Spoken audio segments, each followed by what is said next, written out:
Halo rekan-rekan mahasiswa, salam sejahtera untuk kita semua. Kali ini kita akan belajar akuntansi perpajakan pada pertemuannya yang ke-5. Tentang apa?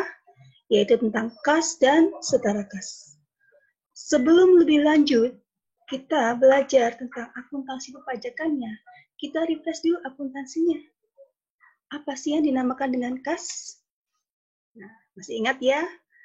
Kas adalah uang tunai yang paling liquid, sehingga pos ini biasanya ditempatkan pada urutan teratas dari aset. Aset itu letaknya di laporan posisi keuangan. Paling atas ada kas. Kenapa? Karena dia paling mudah untuk diuangkan. Kas itu bisa berupa uang kertas, logam, dan saldo rekening giro di bank. Kemudian apa sih yang dinamakan dengan setara kas?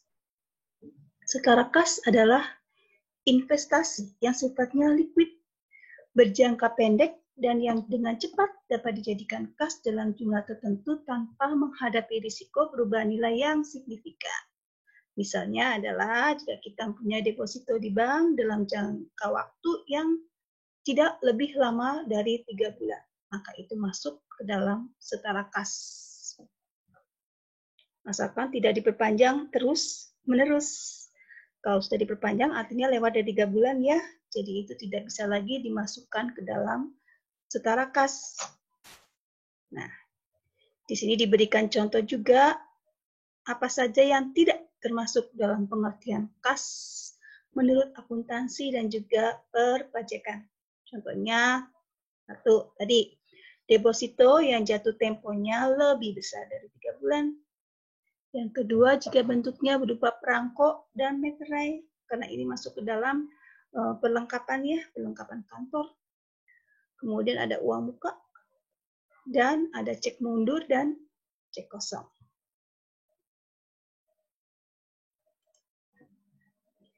Kas di perusahaan itu biasanya dibedakan, ada kas kecil dan ada kas besar. Kas kecil atau petty cash ini biasanya untuk pengeluaran yang sifatnya rutin dan tidak besar jumlahnya. Contohnya, membeli alat tulis, membeli meterai, itu menggunakan dana kas kecil. Sedangkan kas besar itu umumnya dipakai perusahaan untuk pengeluaran tertentu dan biasanya disimpan oleh perusahaan dalam berangkas atau sekarang itu simpannya di bank, ya, dalam bentuk rekening giro.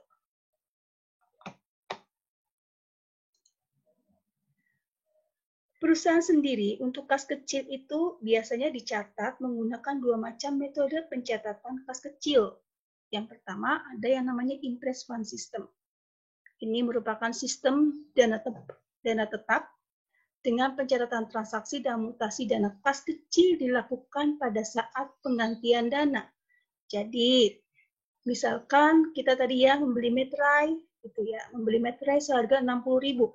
Jika perusahaan memilih menggunakan impress fund system, maka pada saat transaksi membeli meterai tadi tidak akan dicatat sebagai beban meterai pada kas kecil, tidak.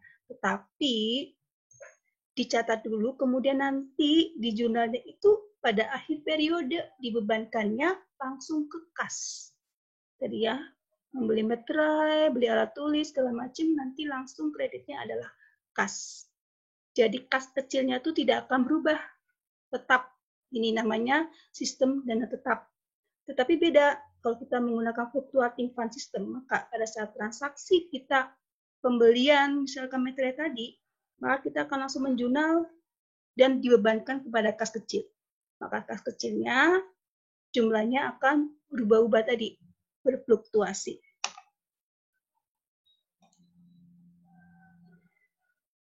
Nah, ini sekarang kita menyangkut ke pajaknya. Dalam kas dan setara kas itu, yang berhubungan dengan pajak itu, misalkan adalah kalau kita tadi punya kas disimpan di bank, kemudian setiap bulan kita akan mendapatkan bunga dari uang kas yang kita simpan di bank tadi, maka atas bunga tadi akan dikenakan pajak. Ini aturannya ada di PP nomor 131 tahun 2000. Di sini dikatakan penghasilan dalam bentuk bunga yang didapat dari deposito, tabungan, diskonto SBI, dan jasa giro. Dengan pengecualian yang disebutkan pada bagian selanjutnya dikenakan PPh pasal 4 ayat 2. Ini sifatnya adalah final. Ya. Tarifnya berapa sih? Tarifnya adalah 20% dari penghasilan tadi. Misalnya kita punya tabungan di bank 100 juta. Kemudian kita mendapatkan bunga setiap bulannya 1%. Maka atas bunga 1% kali 100 juta tadi akan dipotong PPh final sebesar 20%.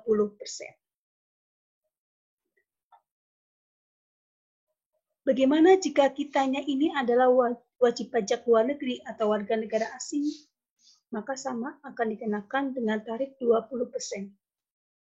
Atau sesuai dengan perjanjian yang ada dalam P3B, Perjanjian Penghindaran Pajak Berganda, atau yang juga sering disebut sebagai tax treaty.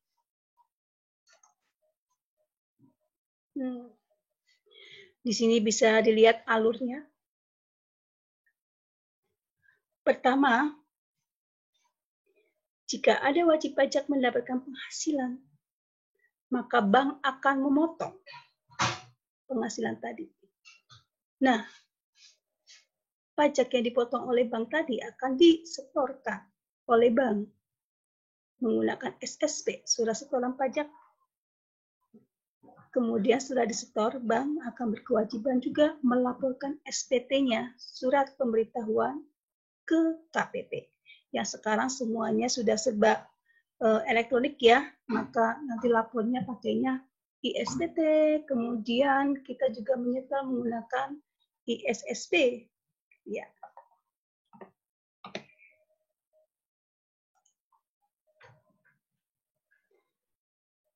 Tadi terhadap penghasilan yang kita simpan di bank, misalkan dari tabungan, deposito, dipotong PPh pasal 4 ayat 2 sebesar 20%, tapi ternyata ada juga yang dikecualikan.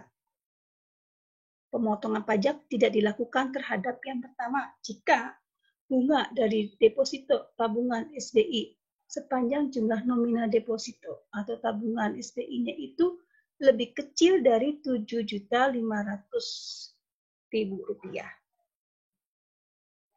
Kemudian kedua, bunga data diskonto yang diterima bank yang didirikan di Indonesia atau cabang bank luar negeri di Indonesia. Ini juga dikecualikan. Yang ketiga, bunga deposito, tabungan, serta diskonto SBI yang diperoleh dana pensiun. Yang keempat, bunga tabungan pada bank yang ditunjuk pemerintah untuk kepemilikan rumah sederhana dan sangat sederhana, kafling siap bangun atau rumah susun sederhana. Ini juga yang dikecualikan, tidak dipotong PPh pasal 4 ayat 2. Nah, di sini diberikan contoh transaksinya. Contoh nih, tanggal 1 Januari 2014 mendapatkan bunga tabungan sebesar 1 juta. Nah, 1 juta ini bunganya. Artinya, langsung saja kita kalikan tarif PPh final 20% kali 1 juta, maka akan menghasilkan 200.000 ini ya, PPh pasal 4 ayat 2-nya 200.000. Tapi di sini disajikan ada dua pilihan metode pencatatannya. Yang pertama, jika kita menggunakan pencatatan menggunakan net method atau metode neto, maka pada waktu kita menjurnal langsung saja pendapatan kita adalah 800.000. Dan bank kita, kas bank kita akan bertambah 800.000. Sedangkan jika kita menggunakan metode bruto, maka banknya bertambah 800.000 karena ada PPh pasal 4 ayat 2-nya 200.000. Sedangkan pendapatan bunga kita adalah 1 juta. Oke, di sini debit kreditnya jumlahnya balance. Karena membuat jurnal yang benar adalah jika antara debit dan kredit jumlahnya sama atau balance. Contoh yang kedua, misalkan pada tanggal 2 September 2018 dari tabungan sebesar 5 juta untuk 3 bulan dengan tingkat bunga 6% kali 5 juta, maka hasilnya 300.000. Ini tabungannya 5 juta. Didepositokan selama 3 bulan. Tingkat bunganya untuk 3 bulan ini adalah 6%. Maka pada akhir 3 bulan nanti akan mendapatkan penghasilan bunga sebesar 300.000. Bagaimana dengan PPh pasal 4 ayat 2? Ingat ya, karena jumlah depositonya ada 5 juta. Artinya, di bawah 7,5 juta, maka tidak ada PPh pasal 4 ayat 2 yang dipotong. Maka, baik metode bruto maupun metode neto, jurnalnya adalah sama. Bank pada pendapatan bunga sebesar Rp300.000. Debit bank, kredit pendapatan bunga. Bagaimana mahasiswa? Bisa mengikuti ya? Ini masih contoh-contoh yang simpel. Contoh berikutnya. Pada tanggal 1 Oktober, mendapatkan bunga dari tabungan sebesar 10 juta. Nah, mendapatkan bunga dari tabungan sebesar 10 juta. Ini adalah tabungannya 10 juta. Artinya lebih dari 7,5 juta, artinya ada pajak yang harus dipotong dari pendapatan bunganya. Di sini bunganya, dimisalkan tadi ya 3 bulan, maka ini adalah periodenya 3/12. Kenapa? Karena di sini disahkan bunga ini dapat setahunnya adalah 36%. Maka menghitungnya 36% kali 3/12 kalikan 10 juta. Hasilnya adalah Rp900.000. Rp900.000 ini adalah objek PPh pasal 4 ayat 2. Maka di sini PPh-nya 20% kali 900.000. Ada 180.000. Tinggal kita mencatat atau menjurnalnya menggunakan apa?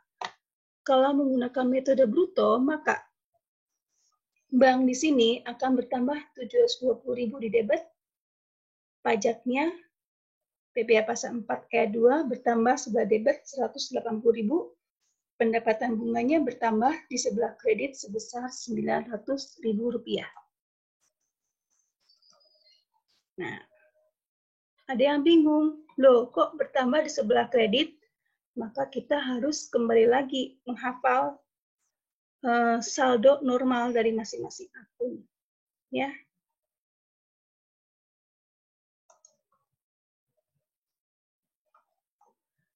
Karena sudah sampai pada soal latihan, artinya PPT Ibu sudah sampai di penghujung.